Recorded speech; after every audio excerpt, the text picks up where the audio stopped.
পঞ্চম অধ্যায় নবী রাসূলগণের প্রতি ঈমান। আল কুরআনে বর্ণিত নবী ও রাসূল। নবী ও রাসূলের পরিচয়। নবী ও রাসূলগণ আল্লাহ তাআলার পক্ষ থেকে প্রেরিত দূত বা বার্তাবাহক। মানবজাতির হেদায়েতের জন্য আল্লাহ রাব্বুল আলামিন প্রত্যেক জাতি ও সম্প্রদায়ের নিকট নবী ও রাসূলদেরকে প্রেরণ করেছেন। যিনি নতুন শরীয়ত সহ প্রেরিত হয়েছেন তাকে রাসূল বলে, আর যিনি পূর্ববর্তী রাসূলের শরীয়ত অনুযায়ী দ্বীন প্রচার করেছেন তাকে নবী বলা হয়। আল কোরআনে 25 জন নবী রাসূলের নাম উল্লেখ করা হয়েছে। কোরআন মাজিদে বর্ণিত হয়নি এমন অনেক নবী ও রাসূল রয়েছেন।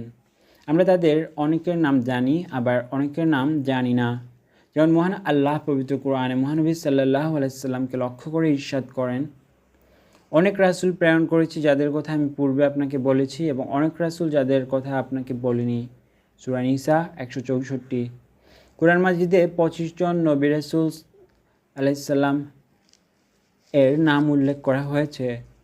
তারা হলেন আদম আলাইসাল্লাম, ইদ্রিস আলাইসাল্লাম, নূহ আলাইসাল্লাম, ইব্রাহিম আলাইসাল্লাম, লূত আলাইসাল্লাম, ইসমাইল আলাইসাল্লাম, ইসহাক আলাইসাল্লাম, ইয়াকুব আলাইসাল্লাম, শুআইব আলাইসাল্লাম, মুসা আলাইসাল্লাম, হারুন আলাইসাল্লাম, আইয়ুব আলাইসাল্লাম, দাউদ আলাইসাল্লাম, সুলাইমান আলাইসাল্লাম, ইউনুস আলাইসাল্লাম, ইলিয়াস আলাইসাল্লাম, জাকারিয়া আলাইসাল্লাম, ইয়াহিয়া আলাইসাল্লাম, হুদ আলাইসাল্লাম, সালেহ আলাইসাল্লাম, জুলকিফল আলাইসাল্লাম, আলিয়াস আলাইসাল্লাম, ঈসা আলাইসাল্লাম, মুহাম্মদ সাল্লাল্লাহু আলাইহি ওয়াসাল্লাম।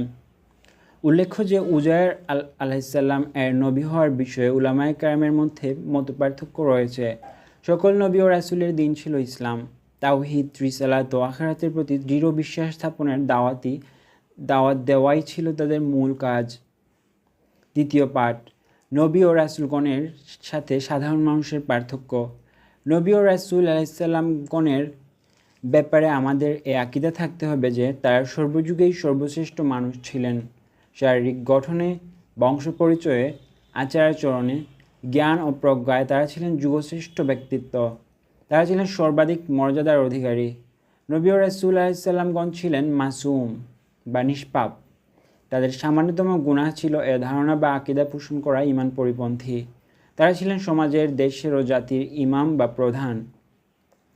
আল্লাহ তাআলা ইরশাদ করেন, এবং তাদেরকে করেছিলাম নেতা, তারা আমার নির্দেশ অনুসারে মানুষকে পথ প্রদর্শন করত।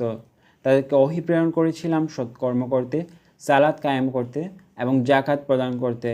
তারা আমারই ইবাদত করত। সূরা আম্বিয়া 73। নবী ও রাসূল আলাইহিসসালামগণ মানবজাতির মধ্যে সর্বোত্তম আদর্শবান ব্যক্তি।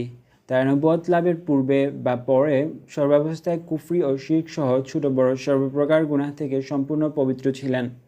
এ পবিত্রতা তাদের পৃথিবীতে আগমন থেকে শৈশব, কৈশোর, যৌবন, নবুয়ত ও রিসালাতের জীবনের সকল ক্ষেত্রে সমানভাবে ছিল। তারা নবুয়ত ও রিসালাত লাভের পূর্বেও ছিলেন মাসুম বা নিষ্পাপ, এবং নবুয়ত ও রিসালাত লাভের পরেও নিষ্পাপ। এ আকীদা মন মানসিকতায় পোষণ করতে হবে। আল্লাহ তাআলার দরবারে তাদের ক্ষমা চাওয়া বা মাফ চাওয়া সবই ছিল উম্মতের শিক্ষাদানের উদ্দেশ্য এবং নিজেদের বিনয় প্রকাশের জন্য। নবী ও রাসূলগণের প্রতি ঈমানের দাবি। নবী ও রাসূলগণকে জীবনের সকল পর্যায়ে অনুসরণযোগ্য ব্যক্তিত্ব হিসাবে মানতে হবে। তাদের আনুগত্যই আল্লাহ তাআলার আনুগত্য। আল্লাহ বলেন, কেউ রাসূলের আনুগত্য করলে সে তো আল্লাহরই আনুগত্য করল। সূরা নিসা 80। রাসূলগণের আনিত্য হেদায়েতই একমাত্র গ্রহণযোগ্য, সর্বাধুনিক ও সর্বজনীন। একথা মনে প্রাণে বিশ্বাস করে সে হেদায়েত মোতাবেক জীবন গঠন করতে হবে। যেমন আল্লাহ বলেন, ইসলাম ছাড়া অন্য কোনো জীবন ব্যবস্থা অন্বেষণ করলে তা কখনো গ্রহণ করা হবে না। সূরা আলে ইমরান 85। নবী ও রাসূল আলাইহিসসালামগণকে নিজের প্রাণের চেয়েও বেশি ভালোবাসতে হবে। তাদের নাম আদবের সাথে উচ্চারণ করতে হবে। যেমন যখন কোনো নবীর নাম উচ্চারণ করা হবে তখন বলতে হবে আলাইহিসসালাম, যার সংক্ষিপ্ত রূপ আলাইহিসসালাম। যেমন হযরত আদম আলাইহিসসালাম, হযরত ইব্রাহিম আলাইহিসসালাম বলতে হবে নবী করিম সাল্লাল্লাহু আলাইহি সাল্লাম বলেন বা ইরশাদ করেন, হযরত মুহাম্মদ সাল্লাল্লাহু আলাইহি সাল্লাম বলেন ইত্যাদি। নবী ও রাসূলগণের মর্যাদার খেলাফ কোনো কথা ও কাজ থেকে বিরত থাকাও ঈমানের দাবি। রাসূলুল্লাহ সাল্লাল্লাহু আলাইহি সাল্লাম সর্বশেষ ও সর্বশ্রেষ্ঠ নবী। রাসূলুল্লাহ সাল্লাল্লাহু আলাইহি সাল্লাম সৃষ্টি জগতের জন্য রহমত। আল্লাহ তাআলা এ প্রসঙ্গে ইরশাদ করেন, আমি আপনাকে সৃষ্টি জগতের জন্য রহমত হিসেবেই পাঠিয়েছি। সূরা আম্বিয়া 107। অন্যান্য নবী ও রাসূল আলাইহিস সালাম নির্দিষ্ট একটি এলাকার জন্য প্রেরিত হয়েছিলেন, কিন্তু আমাদের প্রিয় নবী সাল্লাল্লাহু আলাইহি সাল্লাম সমগ্র সৃষ্টি জগতের জন্য প্রেরিত হয়েছেন। এ প্রসঙ্গে মহান আল্লাহ তাআলা ঘোষণা করেন, আমি আপনাকে সমগ্র মানবজাতির প্রতি সুসংবাদদাতা ও সতর্ককারী হিসেবে প্রেরণ করেছি, কিন্তু অধিকাংশ মানুষ জানে না। সূরা সাবা 28। মুহাম্মদ সাল্লাল্লাহু আলাইহি সাল্লাম হচ্ছেন সর্বশেষ নবী ও রাসূল। মহান আল্লাহ বলেন, মুহাম্মদ সাল্লাল্লাহু আলাইহি সাল্লাম তোমাদের কোনো পুরুষের পিতা নন, বরং তিনি আল্লাহর রাসূল এবং শেষ নবী। সূরা আহজাব 40। রাসূল সাল্লাল্লাহু আলাইহি সাল্লাম ইরশাদ করেন, আমি কিয়ামতের দিন আদম সন্তানদের সর্দার হব এবং আমি প্রথম ব্যক্তি যার কবর খুলে যাবে এবং আমি প্রথম সুপারিশকারী ও প্রথম সুপারিশকৃত ব্যক্তি। সহিহ মুসলিম 2278। মুহাম্মদ সাল্লাল্লাহু আলাইহি ইসলামের মর্যাদাকে হেয় প্রতিপন্ন করার পরিণাম। সকল নবী রাসূলের প্রতি সম্মান প্রদর্শন করা ঈমানের অঙ্গ। আর মুহাম্মদ সাল্লাল্লাহু আলাইহি সাল্লাম সর্বশেষ নবী হওয়ার কারণে তাকে সম্মান করতে হবে অন্যদের চেয়ে বেশি। কোনো কথায় বা কাজে তার সাথে সামান্যতম বেয়াদবি ঈমান বিধ্বংসী ও কুফরি।